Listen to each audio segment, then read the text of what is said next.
When brilliance meets arrogance, Wall Street often pays the price. In the mid-1990s, a hedge fund named Long-Term Capital Management, or LTCM, assembled a dream team. They had two Nobel laureates in economics, Myron Scholes and Robert Merton, brilliant minds behind the Black-Scholes option pricing model. This wasn't just a hedge fund. It was an intellectual powerhouse promising to revolutionize finance. The managing partners included legendary Salomon Brothers trader John Meriwether, known for his bond arbitrage strategies. Their pitch was simple: use complex mathematical models to identify tiny market inefficiencies, then exploit them with massive leverage. It seemed foolproof, a scientific approach to beating the market. LTCM's strategy revolved around what's called convergence trading. They'd find two financially similar assets whose prices had temporarily diverged, bet on them converging back to their theoretical relationship, and pocket the difference. Think of it like buying a slightly underpriced bond and simultaneously shorting a slightly overpriced, but identical one. For a while, it worked spectacularly. From 1994 to 1997, LTCM delivered returns unheard of, often exceeding 40% annually after fees. Investors, including major banks, pension funds, and university endowments, flocked to them, pouring billions into the fund. The Nobel laureates' aura of invincibility only added to the allure. But the very success of LTCM contained the seeds of its eventual destruction. Their models, while sophisticated, were based on historical data and assumed normal market conditions. They didn't fully account for tail-risk extreme, low-probability events that could completely upend their carefully constructed equations. Another critical factor was leverage.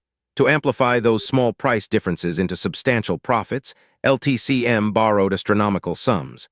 By 1998, with just $7 billion in equity, they controlled over $100 billion in assets and had off-balance sheet derivatives positions exceeding $1 trillion.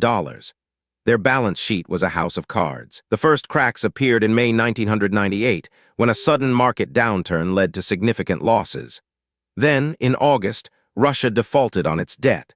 This wasn't just a financial event. It was a geopolitical shockwave that sent tremors through global markets. The Russian default triggered a flight to quality.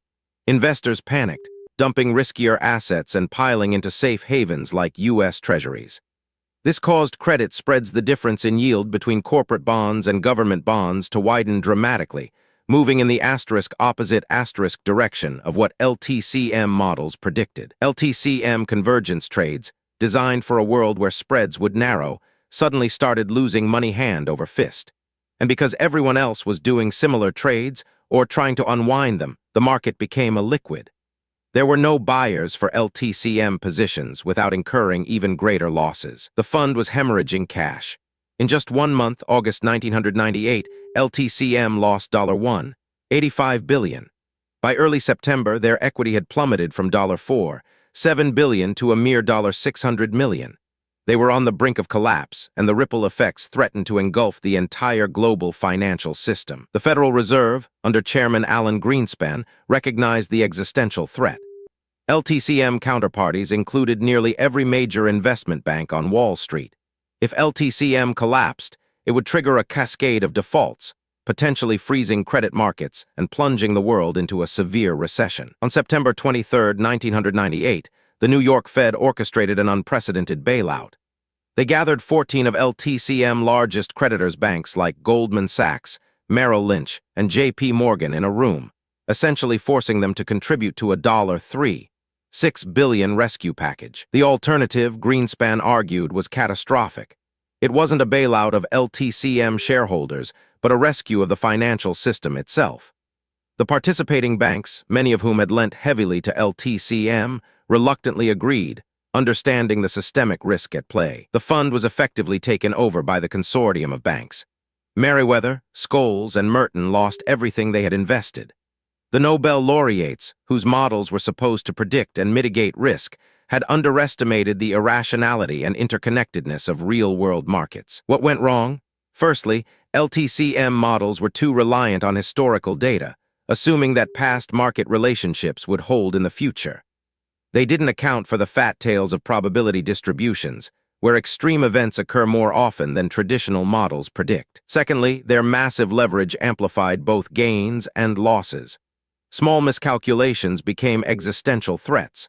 When the market moved against them, they didn't have enough capital to withstand the swings, forcing them to liquidate positions at fire sale prices. Thirdly, the liquidity illusion played a major role. LTCM believed they could always exit their positions. But when everyone else was trying to do the same and the market was moving against their core bets, liquidity vanished. There was no one to buy their assets without devastating losses. Finally, the human element, hubris. The intellectual brilliance of the team fostered a belief in their own infallibility. They dismissed warnings, confident that their superior models and intellect would always prevail. They became victims of their own success. The LTCM collapse served as a stark lesson for Wall Street and regulators. It highlighted the dangers of excessive leverage, the limitations of even the most sophisticated financial models, and the systemic risks posed by highly interconnected institutions. It also exposed the moral hazard of too-big-to-fail institutions. The Fed's intervention, while necessary to prevent a wider meltdown, sent a signal that certain entities would be rescued, potentially encouraging future risk-taking. The story of LTCM is a cautionary tale, not just about finance, but about human nature. Even the smartest people, armed with the most advanced tools, can be undone by arrogance, blind spots, and the unpredictable forces of the real world. It remains a crucial chapter in financial history, a reminder that markets are not merely algorithms, but complex ecosystems driven by human emotion, fear, and greed, often defying elegant mathematical solutions. Explore another financial disaster where genius met its match.